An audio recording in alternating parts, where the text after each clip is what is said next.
Hey, what's going on, guys? This is Caylen with Modern Day Sniper, and we are out here on the very last day of Washington's Eastern General Elk Hunt, and trying to fill my tag for the last day, and wanted to do a quick segment for you guys on some mountain wind calling techniques. We've got a great example here with a cross canyon shot that's anywhere from 750 to 850 yards, and we've got a very large open space where we cannot really see what's going on with the wind.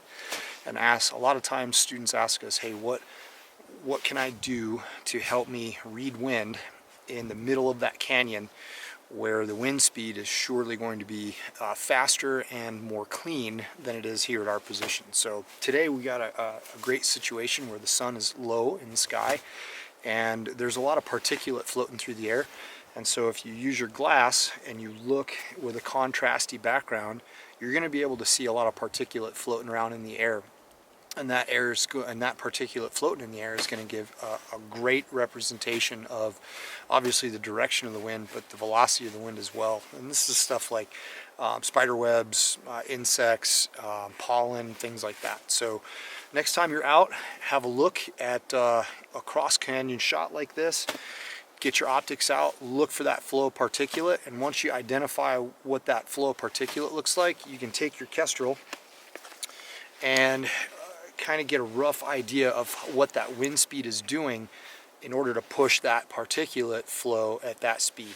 So just another little tip to help you shoot in the mountains. It's a challenging environment to call wind, and in this game everything counts and you're playing for keeps when you press that trigger.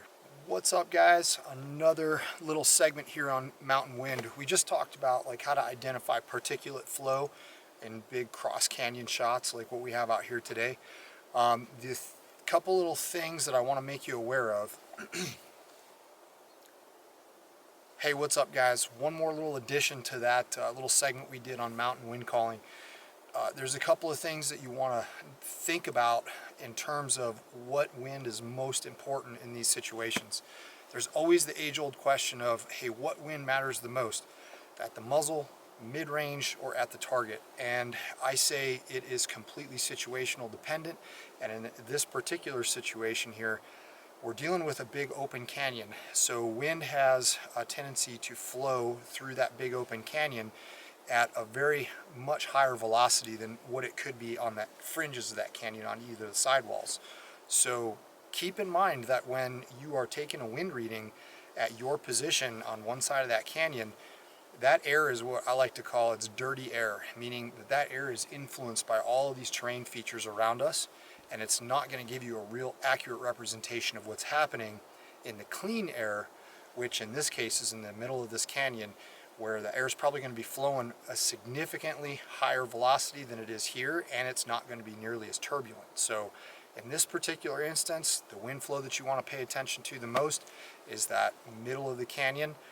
That's the air that is going to be the most clean and is going to be the most predictable for you to get a bullet accurately on target in a hunting environment. So really important stuff to pay attention to anytime you get a chance to go out and shoot in the mountains. If you are a hunter, man, you got to get out there and do it, because that's where the rubber meets the road.